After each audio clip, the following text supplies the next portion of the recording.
Hi everybody, I am Viz Sattler and this is my brother Steve-O. Hey guys. And we are here today at Barnbougle Lost Farm on the northeast coast of Tassie. So Barnbougle is one of two golf courses here at the Lost Farm, I should say. It's one of two golf courses here at the Barnbougle Resort. And as you can see, we're right on the beach here.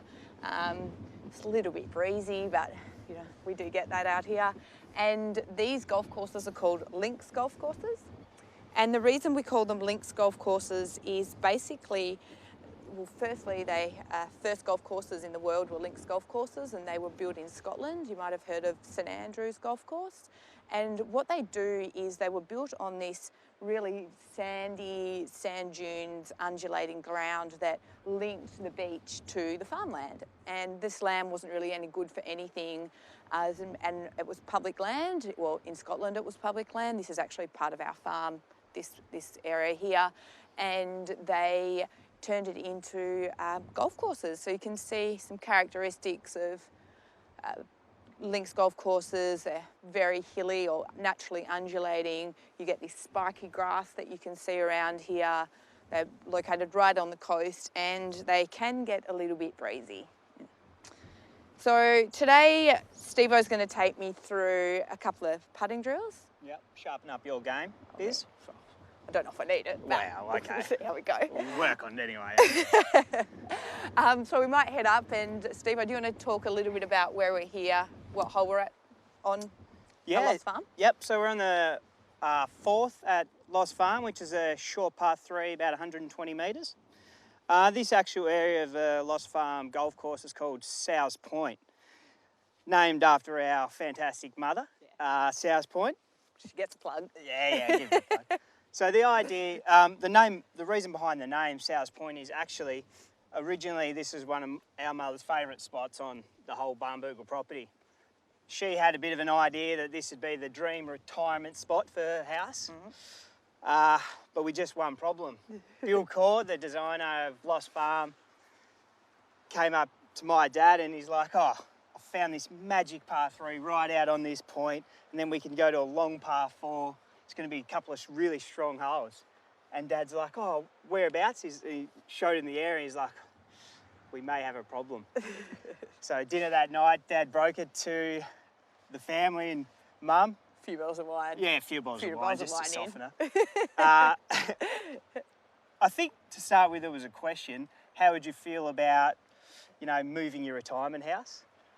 And I think it kind of went from a question to more of a statement, as in like, well, there's a par 3 there that's getting built, find a new spot. So yeah. I think we started construction. Yeah, that's kind of the story behind Sow's Point and how it got named. Yeah. Poor Sow. Poor Sow. She's all right. Cool, so we're going to do a little bit of putting here today. Steve-O is going to give me a few hot tips. I'm what we like to call a strong 3 putter. It's not necessarily a good thing if you're not a golfer. So, Steve-O, do you want to talk us through? Yeah, well, we're just going to do a few little drills here, Biz, and a couple of little ones that you could potentially do at home while you can't get on the golf course or, not really allowed to play or whatever. So I'll take you through a couple of things that I like to work on with my putting. And we like to just keep it pretty simple. I think a lot of people, like putting's quite a simple part of the game, but we overcomplicate it a lot of the time. For me, I really just like to focus on what the golf club's doing here. So I want it really nice and solid on the bottom. I want the golf club to take its kind of natural position, and then I get into position around what the golf club's actually doing. So I let the golf club kind of sit there, be solid on the ground, and then get into my stance and make a stroke like that. And then I address the ball. I like to have it kind of open, spread like that, so the golf club's sitting pretty square, and then move around. You're just trying to get comfortable here and then make a nice stroke. Not bad. So what we're really just trying to do is just trying to keep it all really simple. Get into a nice feel, have a bit of a look, then pull the trigger. Oof. That one wasn't real good though. Have a go. So square. Yeah, get the club nice and square, and then take your position. Nice. Oh. Nice. Right, well, we're done. That's Sorry, guys. No, we'll do a couple more. yeah, so that was perfect, really. You set up to it beautifully, made a really nice positive stroke and straight in the back. Now let's see if I can do one.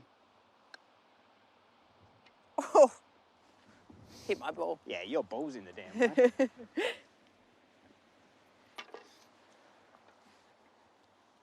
Do a couple more. So if you don't have a golf hole in your backyard, not everybody does. Well, no. You can always just putt to a coin or a marker that you pop in the backyard. Yeah, coin, cup. On the carpet's good. Maybe not like a nice glass cup. Don't use your mum's good crystal. Well, probably not. I don't know how well that will go down. I mean, it's not going to go down that well, is it? It might if you get it in. Yeah, good one.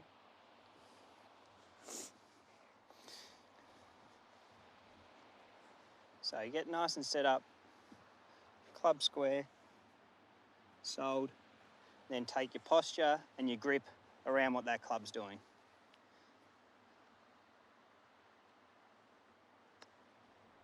Nice putt. Ooh. And then obviously there's a couple other aspects to putting as well. We've got speed, reading of the green, and how hard you're going to hit the putt. So another second little drill we'll do is one based on rhythm. So there's a real rhythm that you want to incorporate into your putting, and it wants to be nice and smooth. Like that. So we don't want this hitting motion too much. If I do a second one, like a real smash motion. So another little drill that I like to do is you can put a 20-cent piece on the back of your putter, and you want to try and keep that 20-cent piece on the back of your putter, and it gives you just a nice, do it with this one because it's a bit better for a back.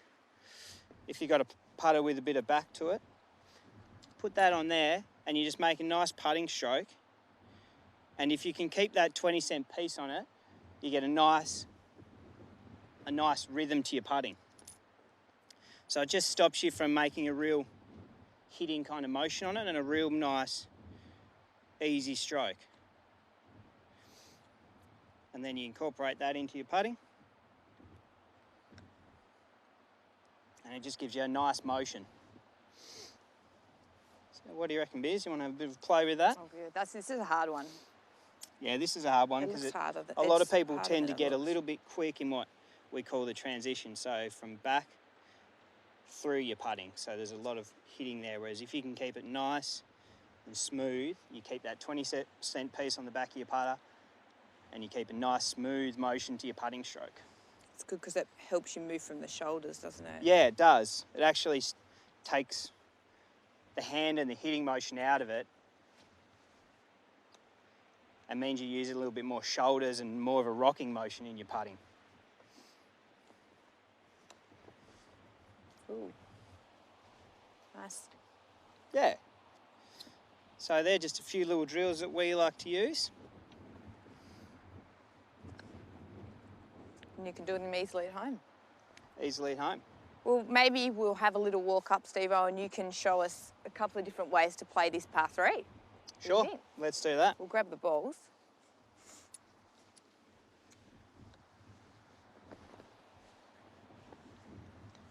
And, oh, have a bit of a wander. Whoops.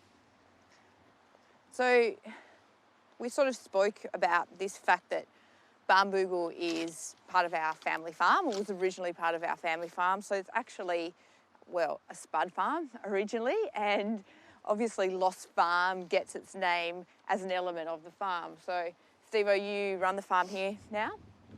Yeah, actually I don't play golf full time. I do Well, actually do that's some work. debatable. Yeah, well, some friends would say I don't, but I do have a job that I do most weekdays. That's not just golf. Between 9 and 12. Yeah, so we still have a fully operational farm. We grow potatoes that are actually being harvested now. So in the autumn time, and they get planted in the spring. We're about 5,500 to 6,000 tonnes we grow annually, and we still fatten around 1,800 cattle a year as well. So that all goes to the Cape Grim Tasmanian beef label. So you can actually, what's quite nice is you're here playing golf, and then once you finish, go up into the restaurant, and you can actually get a taste of our produce that we produce on the farm back up into the restaurant. So that's quite cool. It's really paddock to plate. Kind of get the whole Barnbougle experience while you're here. Steak and chippies. Yeah. Don't know why we haven't turned some of those potatoes into vodka yet. Maybe that's your venture. And Lost Farm also gets its name from, well, obviously from the farm. And Steve, do you want to tell everybody how that came to be?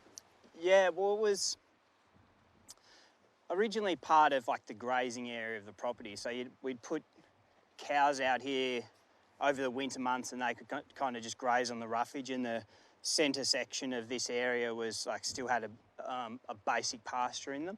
So we called it Lost Farm because you'd always come in the spring trying to gather the cattle, and you could never find any of them. They were always everywhere, all over the dunes. So it used to take about 4 days to get them all back and try and kind of get them back in place and actually on the farm. So it was always, this little section was called Lost Farm because we'd always lose the cattle out here. So nice little name, nice touch. Worked out well. It's where, I mean, a lot of the golf course and the farm are very related. Yeah. We get our fresh water for to irrigate our potatoes and all our crops and all our pastures. That also is the same river system that comes through and is irrigator and access to the course as well. So really you can't have one without the other. They still both play a really important role together. We get a lot of rainfall out here as well. Obviously being Tassie, it's pretty lush down here. But one of the good things about a links golf course, as we'd spoken about earlier, is that it's actually built on sand, and because sand's got such good drainage, even though you get quite a lot of rain out here, it's great for keeping the course up, so it means that we don't have to irrigate too much, and better for the environment, but also means that if you are getting a lot of rain through, you can still go out and play on the course once the rain's passed, because it really drains straight down through that sand. So just like if you go onto the beach and you have waves come in, you never see big pools of water really lying around where the waves have crashed. Yeah, the golf course is playable year round, whereas we never close, besides obviously what's going on at the moment. Yeah, we're closed at the moment. And it's always playable. It never gets too wet. Because it's very sand-based, we don't have to core our greens, which means kind of chop them up a bit and you can't putt on them. So really, all year round, we are a very playable golf course, which is, yeah, very, very unique, I suppose. I mean, it's a trait of links golf courses, but not a lot of courses that you would play, around the country or, really around the world. Yeah, and I mean, we have the Tassie weather down here, but the colder days is actually very classic of that links golf style, which is obviously Scotland and Ireland, where the game originated from, was always played in conditions a lot like we're out here today. It is a bit breezy. It's not too bad. You can get a little bit more windy out here. Yeah, well, it can get a bit windy, but the wind keeps it interesting, doesn't it? That's correct. We don't like it too easy down here. No, well, and you're going to show us a couple of shots now, Steve-O, and how you would play a different shot in the wind compared to if it wasn't windy, and what club you'd use. So yeah, okay. Well, let's play and have a bit of a mess around with that. All right, par three. So par three means that essentially, if it's a par three, you've got three shots in regulation to be able to get it from the tee into the green. But it's probably the only holes on the golf course, par threes, where you could possibly get a hole in one. So maybe, Steve-O, you're in for an ace today. Yeah, well, that'd be nice. Live on TV, that would be good. Have you got any holes in one out here? Not on this course. I've got 3 on the other golf course. 3? Yeah. Really? Yeah, I have. 2 on the 5th hole and 1 on the 13th. Yeah. So the first shot I'm going to hit is just kind of more of a regular. I've got 9 iron here. The wind's coming off the water, so I want to aim kind of right side of the green and let it kind of drift back towards the pin. So let's just see what we can do.